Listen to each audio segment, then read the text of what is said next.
Welcome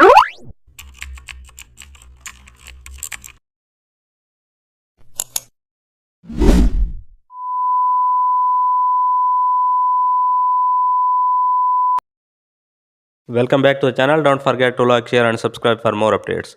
Today we are explore custom shape, location, pin label code in Photoshop.